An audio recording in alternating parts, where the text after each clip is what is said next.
it's the tism in me. It's like people, I could take care of all of you if you would shut up, do what I needed you to do, and no one made a mess. Good morning, everyone. So you will see a new face on here on LinkedIn and Facebook with us, YouTube channel, but she's not a new face to us. This is No. the amazing Brit. We all coached together previously, and now we're all in our own worlds doing our own things, but we have to catch up with one another. And the only way that we can make sure that we're going to catch up with one another is if we schedule a live and use it for social media content. So here we are. Yeah. So we're habit stacking. Yeah, exactly. Habit stacking at its best. So, Britt, you are now coaching for Shimmer. Shimmer and my private business. Yes. That's so cool. And you also went back to school. I did. I'm getting my master's degree with the University of St. Thomas in Minneapolis, Minnesota. They have a really cool program for working adults. So it's set up where you take one really, really intense semester of one class that is condensed into 6 weeks at a time. Okay, you're doing much harder than I am. So I am in school, and I am actually doing a adult ed program, and I'm going through certificate pieces to get my another master's degree, my fifth, and then I am working towards my PhD in behavioral psychology. So I'm doing all of these things, and Britt is doing it the easier way, and I'm dumb. So that's another conversation totally, because I never can do things the easy way, because I'm also autistic. That's what it is. And Vida has a new coaching job. Say more. I do. I got hired as a coach for Done. And I want to hear all about it. Yeah, it looks amazing. So people that are already working with Done, if they decide that they want to do ADHD coaching, then they get referred out to the coaches that are on the roster, and we get to meet with them. It's really awesome. So everybody's doing cool things. We're Yeah, all doing cool things. And I have a couple job interviews for some executive function teaching type stuff, like with kids. So, it's been some dry times for a lot of people, but it's like school's starting back. And honestly, okay, January and August are like when things just start in this world, because previous to that is just dead. So we've had a really dead time, but we're watching things pick up. We've had, like, in the group program at ADHD Upgrade, in the last week, we've had 4 new users sign up, and we've got things are moving and popping there. And we have 90 leads who wanted to start once their kids went back to school. So I'm reaching out to all of them and talking to them again. So but June and July have been like, nobody's talking to me. Even my own clients are all going on vacation, and I'm not talking to my own clients. I was like, which was nice with school stuff, because it allowed me to get into the flow of school, because I started mid-June, and to get into the flow before work got crazy again. So absolutely. So what is one of the coolest conversations you've had with a client lately, or the craziest? Coolest or craziest? Your pick. Okay. Let me get a private visual for myself. I have to do the same thing. Okay, craziest conversation I've had with myself is I have a school teacher who just started. She started 2 weeks ago, getting her room ready and all of that stuff, and realized her department was lacking 4 teachers. Oh yeah. It's so I mean, I'm going to dust off my soapbox here for a second. Get on it. There is a tremendous teacher shortage in the country, tremendous. And part of it has to do with the way Americans view educators. Part of it has to do with the way parents view sending their kids to public versus private versus homeschool, you know. But people are like, oh my God, we don't have enough teachers. And it's like, oh, I wonder why, you know.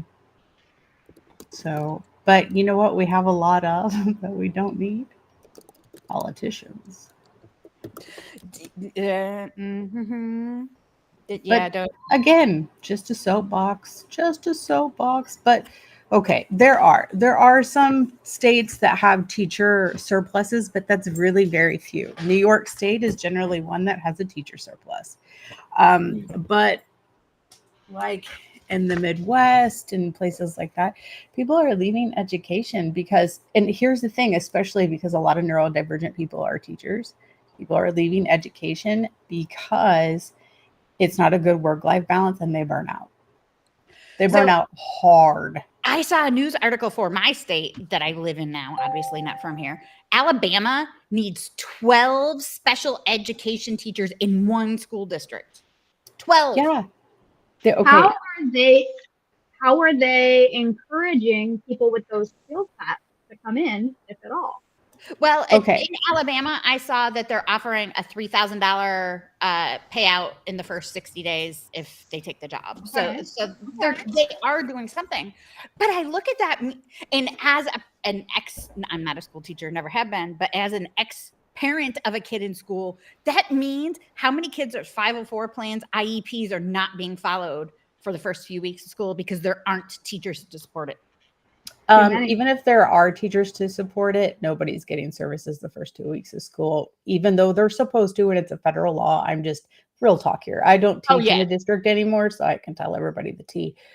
But okay, so there's a teacher shortage, all subjects, and math and science are big areas of teacher shortage. Special education is huge. Some states are giving bonuses. The federal government does have a loan forgiveness program for teachers that work in those subject areas where they need people, and or if you work in a low income school. But okay, it's like they can get them there, but the level of support while they're there, like the retention rate for teachers is horrible. And then, okay, so epidemic wise, like colleges are closing their colleges or teacher training programs because they're not getting enough people in. There are, and now but it's the way we view education, because people in this country are like, well, anybody can teach. You're just a glorified babysitter.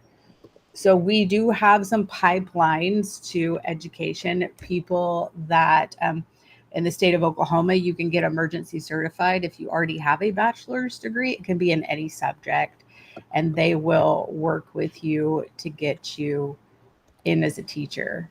But as someone who spent 15 years in the classroom and administration and everything, I don't necessarily mind that, but the level of training, the level of support, and then the level of community support is the reason that teachers are leaving the profession.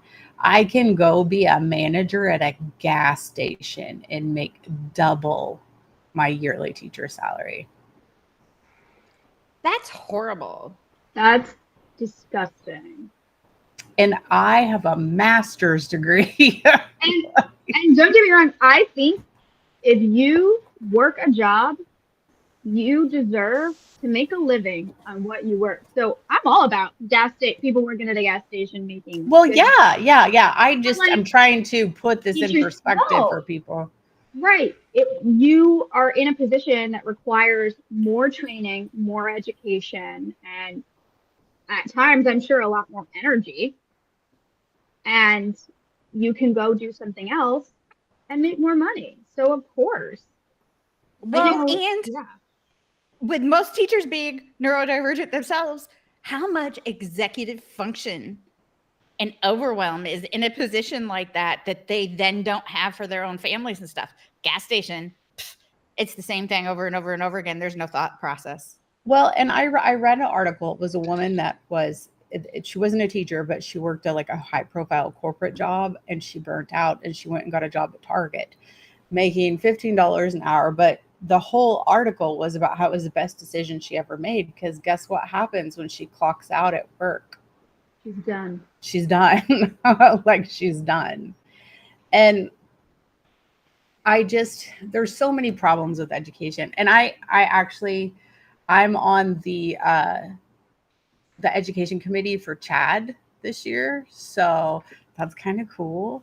And there just aren't, I mean, we already know that there's not enough support for neurodivergent children in the school system. But there are definitely not enough support for a neurodivergent teacher. But if we're trying to get teachers trained, if we're trying to get support people trained, community trained to better serve our neurodivergent community, well, all the good, like all of the teachers that, not all of them, a great many of the teachers that are really, really good are leaving because they just cannot maintain their personal, emotional, physical, and mental health in that profession. It's horrible. And I know that we all have teachers as clients, or have in the past had teachers as clients, and all of them, I mean, I've got 3 right now, and they're all in beginning of the school year panic, executive dysfunction spiral, RSD spirals, like all of the things. One of my clients just keeps sending me TikTok after reel after reel after reel of parents complaining about sharing supplies in the classroom. She goes, this is my life every single day. Why am I doing this? I just don't. Okay. I think a lot of things in this world could be fixed with an honest conversation. And I think that educators and parents, and people get really emotional and then they don't listen to each other. It's like, no, we need to sit down and problem solve. This is the state of our education system. How can we fix it? How can we band together to fix it? Do you have the capacity to be supportive and fix it?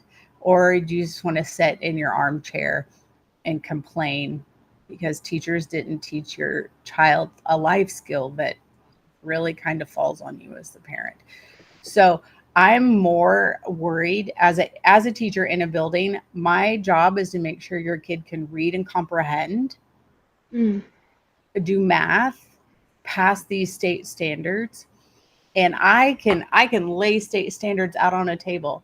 There is very few schools have social emotional learning, and very few schools, like, there's no life skills in there. There's no manners. There's no this. There's no that, because that's a parent's job, unless we put it into the school curriculum. But it takes a village. It's not one person's problem. It's everybody's problem, because these kids grow up and then they are adults in the workforce. And then they're really everybody's problem. Yeah. So, Britt, coolest story, craziest story right now? Coolest is definitely, I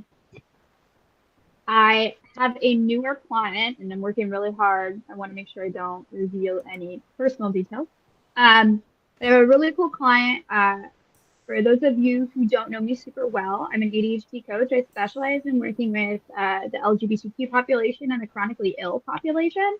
I had a client come to me who is a part of the chronically ill population. On top of that, they happen to be an expert in the chronic illness that I live with, Ehlers-Danlos syndrome. And sometimes we get on rabbit holes where they tell me cool stuff about the industry, and it's my job to bring us back.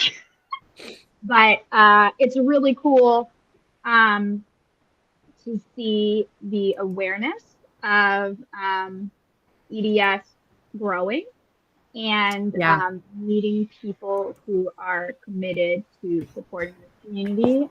And I feel lucky that I get to be a support to someone like that.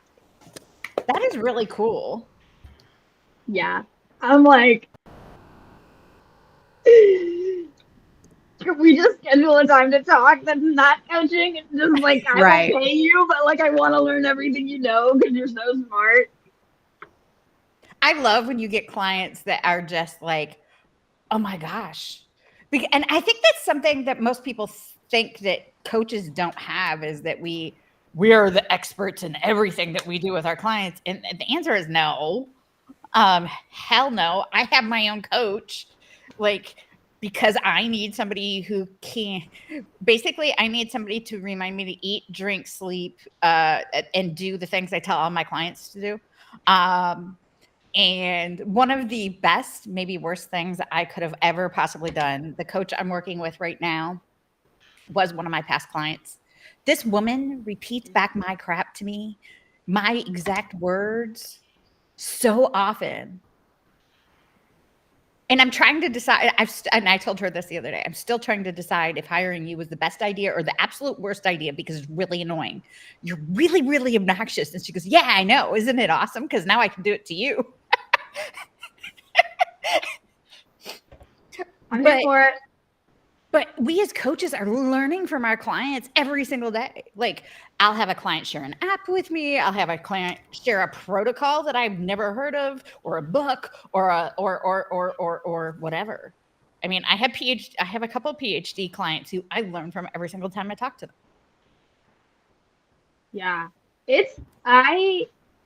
I don't know how I've done it, but I've over the years had an assortment of just some of the most brilliant clients, many of whom are experts in their field. And I'm just like, they're so cool.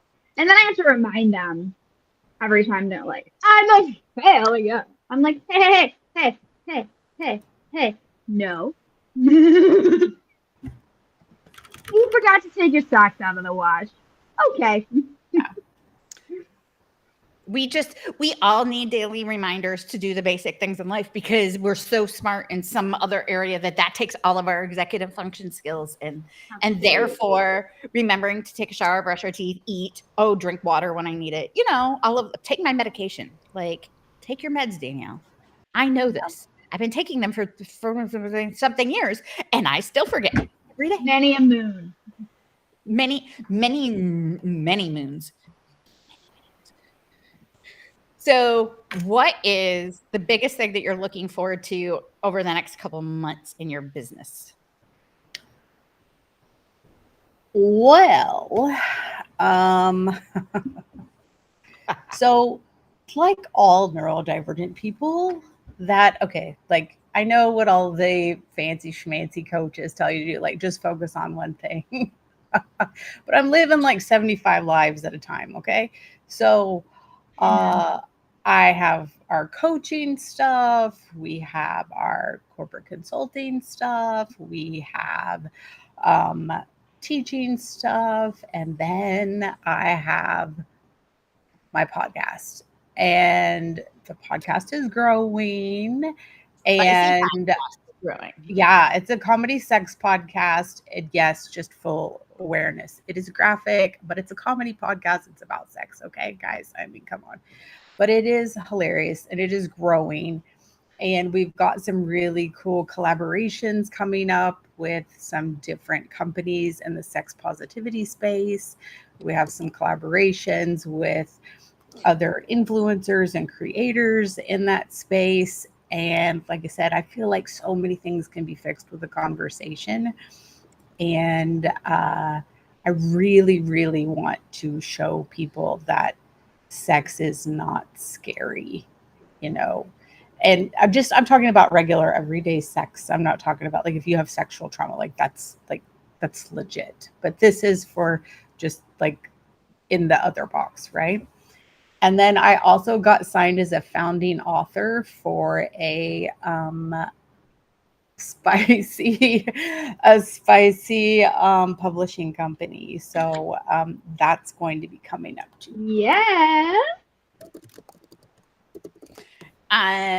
So Vida and I are actually sharing at Chad our innovative habit habit building program that we've got, our Dope 66 program, we get a table for like 2 or 3 hours or something like that to share with all of the chat attendees. So we're going and doing that. And of course, we're spending a day at Disneyland when we go, because we've got to do that.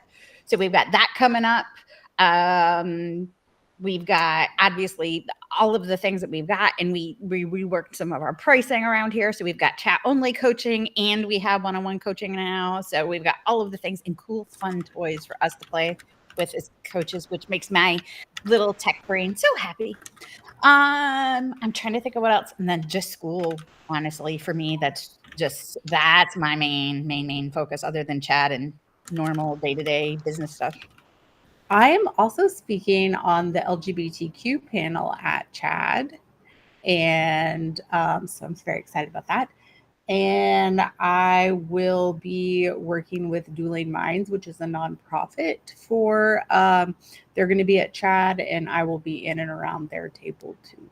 So, which is like, I mean, I know that when our clients come to us and they're like, I'm so overwhelmed, I have all these things. And I'm like, I need you to pare it down to basics and let's just breathe and then build back up.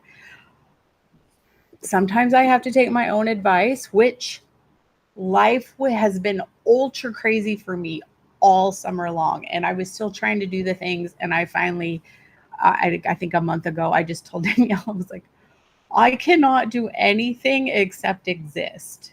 And so we hit pause on a lot of stuff. But generally those things are only temporary. If you really accept that this is what's going on and I have to take a break, and you take the break, and then you can jump back into stuff. But if you keep pushing, then you're going to burn out. Then you're not going to be doing stuff for 6 months because you're burnt out, or you're going to be in the hospital, or you're going to be whatever. So life is a marathon, and you have to learn to rest. Amen. So Britt, what are you up to? I just hired a VA in my private business, which I had been putting off for a while, and I finally I'm working with a business coach, and she's awesome, and she had some suggestions for me, and I kept putting them off, and then I realized, oh, these are delegation things. I'm gonna put them off, but somebody else will do them. So I started working with a VA. I'm very excited. She's super cool. And then also in my private business, well, I guess I'm starting another business because, of course, because why not? So with my dear friend Larissa Pillar, she's an amazing accountant, and she specializes in working with female solopreneurs with ADHD. She's awesome. We are creating a retreat in upstate New York for that exact demographic.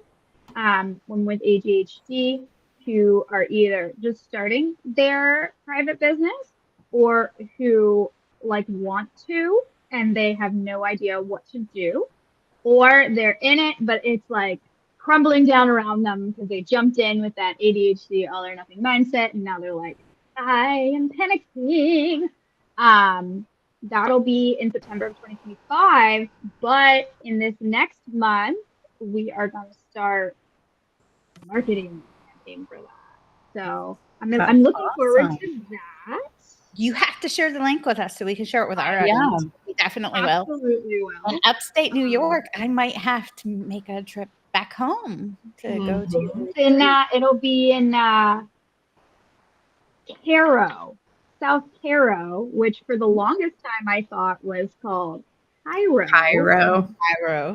Very kind local informed me that that's in Egypt and this is Cairo. And I was like, oh, sorry, but he was super cool about it. So yeah, I'm looking forward to starting that. Our company is called the Pajamapreneurs because listen, I love a retreat. I love a woo-woo mindset, whatever, as much as the next girly pop. But this ain't that. Like Larissa and I show up to our meetings in our pajamas with like our snacks and our coffee spilled all over the place. Mhm. That is totally the vibe of this. Yeah. We're not going to do yoga on a beach. No shade if that's what you like to do. Go for it. But we're going to be like sitting around a campfire eating s'mores and like having real talk. I love that. And as long as you're not doing yoga and things like that, that it makes me want to go because that is not my thing. Eating Not s'mores around the campfire, that I can do. I'm really, really good at yoga because of the EDS. I'm super bendy. Be careful. Yes. So my problem is that yes, I am very good at yoga, but that means dislocations and ripped tendons and things like that. Well, you're supposed to stop the stretch when you hear the crunch or feel the burn. But if you don't hear a crunch or feel a burn, Yeah, that's what they it's a told me the last time I dislocated hip. dislocated my hip. And I was like, but it just kind of like popped out. right. It's not like I was like, no, I can get it, force it. It was just like, Mhm. That's a daily occurrence around here. I dislocate something at least once a week. Yeah, it's At least. that the information about EDS, the knowledge about EDS in the state of Oklahoma is lacking. Yeah. Well, no, the US is just lacking. the Honestly, Swedes are on top of it. I'll tell you what. as somebody who's like been like I've known I had the EDS and POTS and all of these things, I actually have had to have more extensive testing, and I am looking at not being EDS and having MS instead. Yeah. But then there was the discussion, but these symptoms don't match this thing, but they match this thing still. Is it possible to have both? And when I have a doctor tell me in the absolute tone, no, it's not possible to have both, I call BS. So now you look for the next doctor to tell you to like be willing to look at all of the things at the same time, As someone who is assessed for MS, it is absolutely possible Oh, to have both. I know that. Okay. I I know was that. like, that's insane because I've met many doctors who are like, yeah, you can have both. Mhm. The joys of the US and medical care. Don't get me started on that. But anyway, so what is one of the biggest tips that is working great for you right now?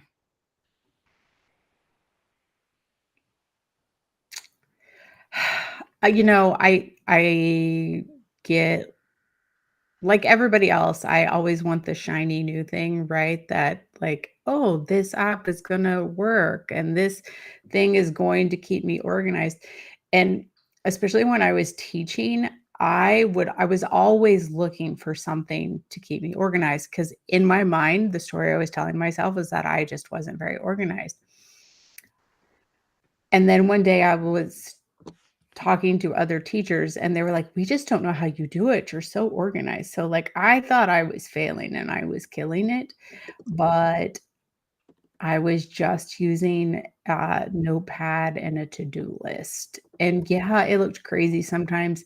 And then I would get into it and I would build Excel sheets like to where I could house all my information, which I'm really fucking good at, by the way. But there were coping mechanisms that I built myself. So I guess I am just going back to basics because I was so overwhelmed and I had to like pause on things. I'm just starting with my paper to-do list. I want to use all the fancy apps and Google Tasks and Todoist and all that bullshit, but I don't look at it. So I'm just doing a paper list. For me right now, and I actually just did a training on this for our community, is using my second brain system, which is just really cute printouts that I glue inside of a bullet journal to track my days, and I write everything down. Everything goes in there. I use pretty Post-it notes, and they go on the page for the day for whatever today is.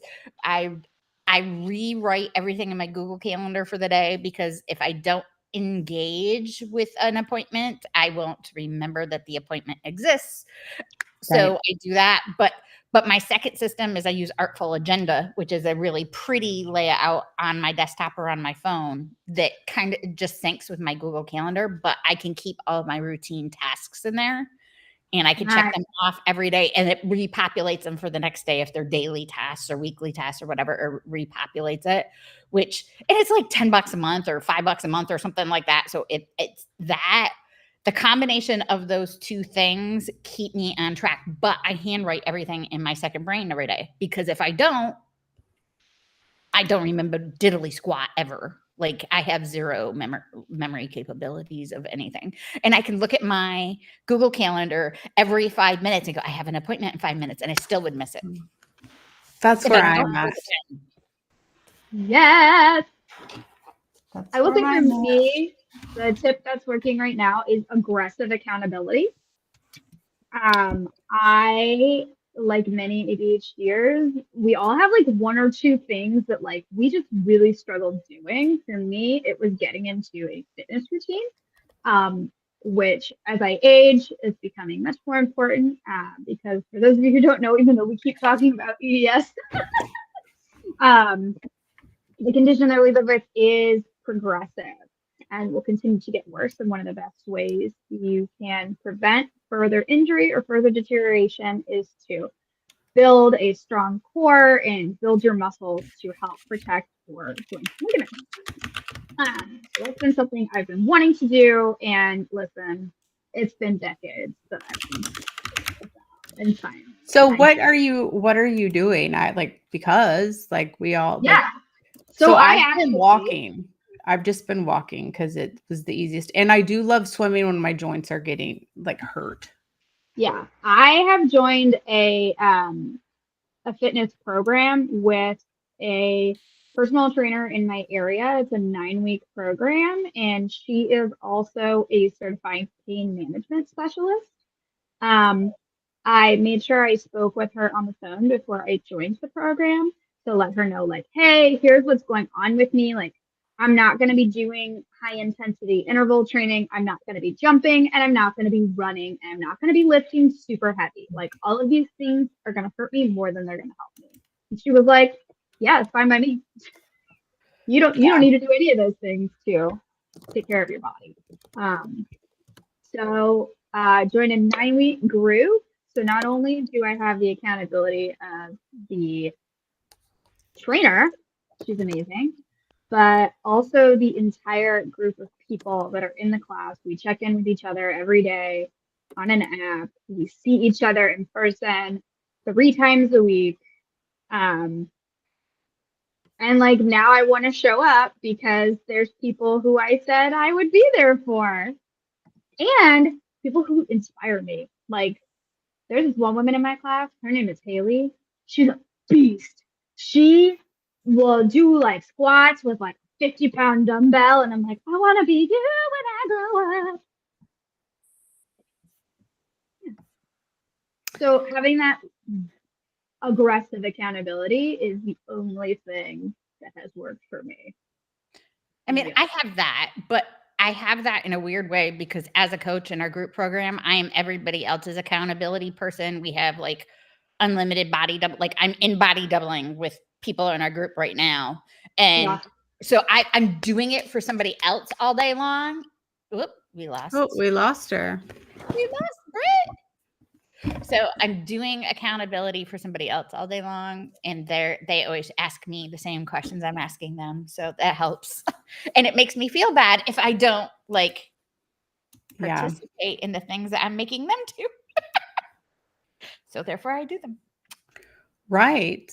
I have a whole story I'll have to tell you and Britt when we're not live about my advice that I give other people biting me in the butt, and I have to take it. I saw your Instagram post. Yeah. Oh, Lord have mercy. mercy. So I that'll be an love that. adventure. And we definitely need to have a conversation about that later because Yes. that was on my list of, oh my gosh, I need to ask Vida about that one. Yeah. Yeah. So I'm going to have some adventures this year. So Yay, I Britt's was back. talking about providing accountability in our group. So because I provide accountability in the group, they ask me the same questions I'm asking them. So therefore, I feel hypocritical and stupid if I don't participate. And therefore, I have built in accountability for everything. And then I have Vida, and then I have my bestie Gina, and then God bless And then my we have husband you, Britt. and Britt, always Britt. So I love talking to you guys. I know. We have to Same. do We this don't do every it week. enough anymore. I love talking to you guys. Well, too. we scheduled a recurring time every Tuesday to do this. Yeah. Now we can go live and chat and catch up with each other and share crazy things that we're learning as coaches or in school or as parents, or Vida in her podcast is learning things and doing things. And we're going to have a conversation after we're done going live. So don't leave, Britt, because you've got to be part of this conversation. And if you want to check out Vida's podcast, what is your podcast name, Vida? It's Sex Symbol Podcast, and it comes out every week. And it's just me and one of my vanilla friends. We're in our 40s and 50s, and we're just talking like the real talk about sex that people have when no one's around. Like, how do you do this? How do you do that? I have so many questions. Like, these are things that you can ask people, ask a friend, stuff like that. And we are not experts. We are just people. So that's what makes it funny. So as somebody who has issues with those conversations, as in I don't do well having those conversations with others, and I'm definitely not asking a friend, listening to the podcast is very helpful. Just saying. Right. And that's the other thing. People can learn from us and use my misadventures as cautionary tales. And, I explore And so Britt, you don't where have can we to. find you? On the YouTube video, we do have a link to Britt's LinkedIn profile, but Britt, tell everybody where to find you online. Hi, you can find me on Facebook, Instagram, and what is the word? TikTok. Your ADHD Fairy Dad Mentor. And she's awesome. She has a lot of amazing content. Check her out. Lots of tips, lots of tricks. Go check her out. And obviously you can find us on ND Out Loud, all of the places, because we are literally all of the places. You guys all have an amazing rest of your week, and Britt, don't go away. Okay, I'm staying.